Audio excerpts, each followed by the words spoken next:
Seconde stratégie marchande bien, les terrains à bâtir qui sont souvent oubliés dans ce milieu.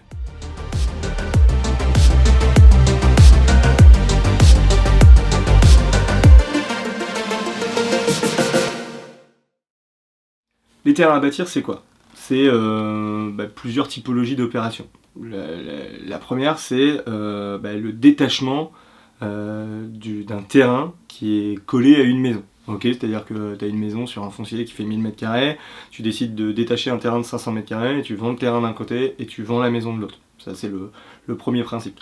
Le deuxième, ça va être d'acheter un terrain vierge qui est dans une zone à urbaniser, ou en tout cas une zone où tu as le droit de bâtir, une zone à bâtir, et dans lequel tu vas faire 1, 2, 3 ou 4 terrains à bâtir. Et là, soit tu passeras sur des mécanismes de DP ou de permis d'aménager, suivant ce que tu décideras d'y faire. Okay, donc le premier précepte à comprendre sur ce genre d'opération, c'est qu'il y a un vrai risque.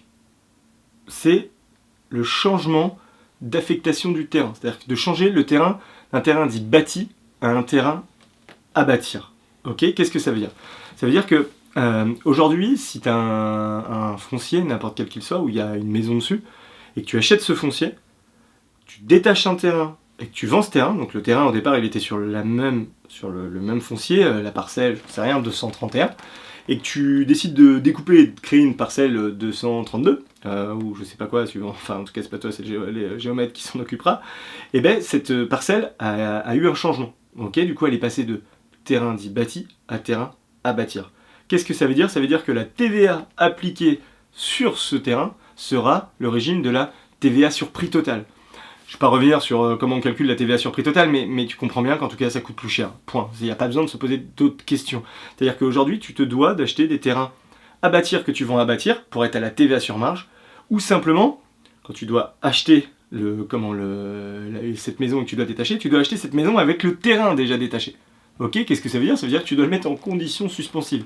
Tu vas me dire, mais comment les acquéreurs, du coup, ils vont voir, de toute façon, il n'y a pas le choix. Qu'est-ce que tu veux que je te dise? Il y a un moment, c'est soit tu le fais, soit tu payes la TVA sur prix total. Il n'y a pas d'autre solution, en fait, c'est l'un ou l'autre. Donc soit tu prends ton risque et tu décides de te dire je fais ce que je veux et je m'en fous, soit, avec le risque de redressement fiscal qui va au bout, soit tu appliques les choses, c'est-à-dire qu'il faut que tu fasses impérativement que tu prennes mandat pour pouvoir le faire à la place du propriétaire, et du coup en fait tu enregistres deux fonciers différents, tu ventiles le prix et tu achètes deux parcelles différentes, une parcelle du coup de terrain à bâtir et une parcelle avec un foncier, et tu seras à l'exonération de TVA ou TVA sur marge suivant les travaux que tu auras réalisés dedans.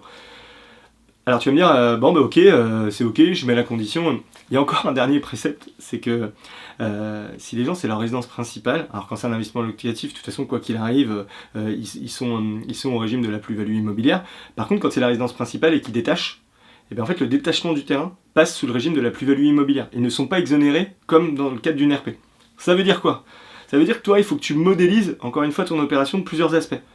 À la TVA sur marge, et à la TVA sur prix total, parce que en intégrant que lui, dans le prix, il va te rajouter son imposition. Parce que typiquement, je prends un exemple, la maison il est prévu de la vendre 300 000, s'il détache le terrain pour 100 000 et qu'il paye 20 000 euros de plus-value sur ce terrain de 100 000, eh ben, il va pas te le vendre le même prix, il va te le vendre 20 000 euros plus cher. C'est normal, tu peux pas tout avoir. Donc soit tu le places dans la négo, soit tu acceptes d'être à la TVA sur prix total, soit tu rajoutes au prix et tu es à la TVA sur marge en discutant avec le propriétaire.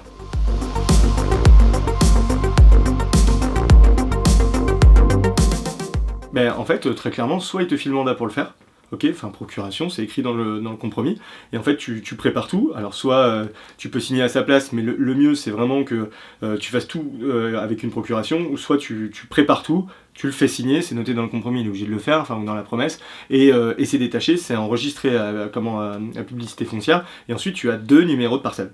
Et tu achètes vraiment deux parcelles avec une ventilation de prix différente. D'ailleurs, à toi aujourd'hui de faire les bonnes estimations, parce que tu as un foncier auquel tu vas être à la TVA sur marge, un foncier auquel tu vas être à l'exo-TVA ou à la TVA sur marge selon tes choix, et donc du coup tu devras ventiler ton prix intelligent Alors tu vas me dire, ouais, mais dans ce cas-là, je vais surestimer le terrain. Et ouais, enfin, faut pas prendre l'administration fiscale pour des cons. Il y a un moment, voilà, il faut être réaliste. Encore une fois, on connaît le prix des terrains à bâtir, ça vaut le prix d'un terrain à bâtir. Et pareil, la maison, elle a un prix. Donc il suffit de ventiler, de faire ça intelligemment et de le faire acter chez le notaire pour qu'il n'y ait pas de débat derrière en disant, mais même le notaire était au courant du prix et ça, c'est complètement ok.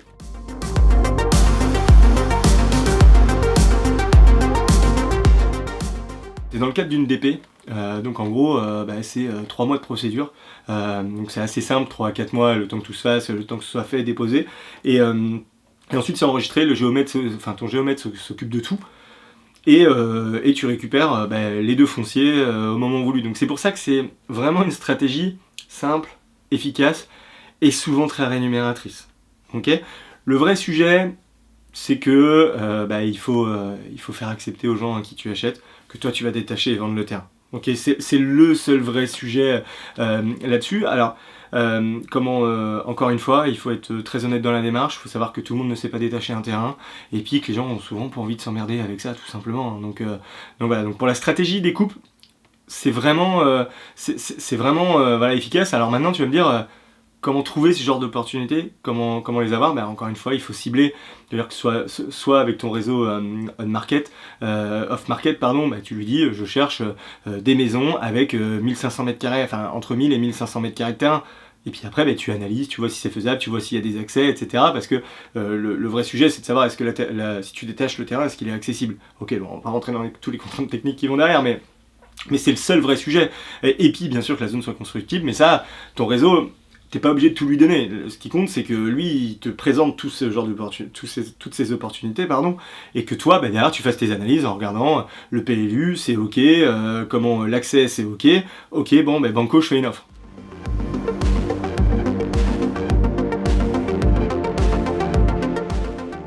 Non, en fait, un changement de PLU, tu peux te mettre sous compromis en disant que tu vas aller faire changer le PLU, et tu dois aller défendre ton projet à la mairie. Donc il faut qu'il y ait un vrai intérêt, parce qu'aujourd'hui, il y a quand même une volonté nationale de ne plus urbaniser toutes les terres agricoles, parce qu'il y en a de moins en moins, on est de plus en plus sur la planète, la volonté aujourd'hui c'est de garder les terres agricoles comme elles sont. Donc c'est pas une stratégie en tant que telle qui peut être réellement efficace. Avec beaucoup d'expérience et un réseau bien activé, c'est jouable, mais c'est vraiment pas une stratégie que je conseille pour démarrer, etc. C'est vraiment dans un contexte assez particulier que ça peut sortir. Par contre, on arrive sur la deuxième typologie d'opération, il y a quand même des zones qui sont aujourd'hui constructibles, qui sont existantes, qui sont des terres agricoles, parce qu'aujourd'hui ils sont exploités par des agriculteurs, mais qui sont des terrains à bâtir, enfin qui sont constructibles. Et cela, c'est une vraie cible. Là, la question, ça va être de dire, encore une fois, de monter un projet. Donc soit, si on est tout en façade sur rue avec une DP en divisant les terrains, en disant, voilà, j'ai une parcelle, j'en sais rien, de 2000 m², elle s'y prête bien, elle est rectangulaire, je fais 4 parcelles de 500 m², et je les revends à la découpe, tout simplement. Ça, c'est très simple. Je dirais même, c'est une des solutions les plus faciles, parce que on n'est même pas obligé, dans le cadre de cette DP, vu qu'elle donne sur la rue, de viabiliser le terrain. On peut laisser le constructeur de maison individuelle le faire, ou le particulier qui vous achète le terrain. Donc qu'est-ce que ça veut dire ? Ça veut dire que, stratégie simple, tu as ton CMiste qui te commercialise, tu achètes, tu découpes, tu revends. C'est vraiment simple. Ensuite, tu as la deuxième particularité, quand les terrains sont un peu profonds, ou alors dans les zones ABF d'ailleurs, où il faut poser un permis d'aménager. Permis d'aménager veut dire que les délais d'urbanisme sont plus longs, et souvent ça veut dire qu'il y a des parties communes à tout le monde. Et ces parties communes doivent être réalisées, et les terrains doivent être viabilisés avant de pouvoir les vendre. Alors, qu'est-ce que ça veut dire ? Délai plus long, levier bancaire plus compliqué à avoir, et surtout en fait, il y a des travaux de VRD à réaliser, et encore une fois, il faut un savoir-faire, du coup il faut s'entourer d'un maître d'œuvre et de professionnels autour de toi qui vont savoir faire.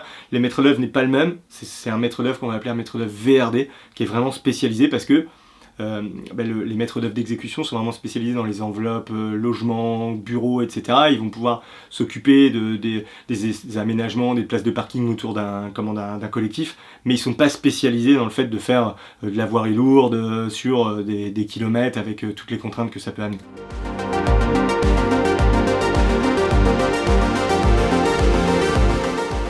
C'est les voiries et réseaux divers. Donc en fait, quand tu as un terrain nu, et puis que tu dois tout simplement faire une route, passer des réseaux en dessous, l'eau, l'EDF, France Télécom, tout ce qui va être eau usée, en fait tout ce qui va te permettre de viabiliser ton terrain. Tu vois, donc tout ça, ça passe sous la route ou voilà, à des endroits précis, et ça vient se raccorder sur chaque parcelle. Ok, mais vu que ça c'est commun, tu es obligé de le faire bien sûr avant de commercialiser tes terrains. Tu peux pas commercialiser un terrain puis dire vous allez tous vous entendre et puis essayer de faire les voiries après, ça marchera pas, tu vois. Donc tu es obligé de le faire avant, et en fait c'est vraiment le sujet. Donc après en plus c'est des métiers qui coûtent vite très cher. Donc en fait dans l'estimation des coûts de tout ça, il faut vraiment être précis et ça peut être très très variable. Tu vois, là en ce moment, le vrai sujet c'est le gasoil qui augmente, et ils n'ont plus le droit très bientôt, si ce n'est pas encore fait, de rouler avec un gasoil qui était un peu différent, j'ai plus le nom en tête, mais qui était genre 3 fois moins cher. Sauf que sur le coût d'une machine, tu te doutes bien que tu as l'amortissement de la machine, puis après tu as le carburant hein, et le mec qui est dedans. Donc très vite ces coûts-là ils augmentent, les coûts de location de machines, d'amortissement, etc. Et donc les coûts de VRD vraiment augmentent, et il faut vraiment s'entourer de professionnels. C'est un métier où en plus il n'y a pas énormément de monde, et donc les prix ils sont ceux qu'on te donne. Hein. Donc c'est vraiment important de s'entourer d'un maître d'œuvre. Et puis encore une fois, hein, sinon je t'invite à t'abonner à cette chaîne et à télécharger le livre. Et dedans tu verras, il y aura tout ce qu'il faut pour pouvoir préchiffrer ton opération.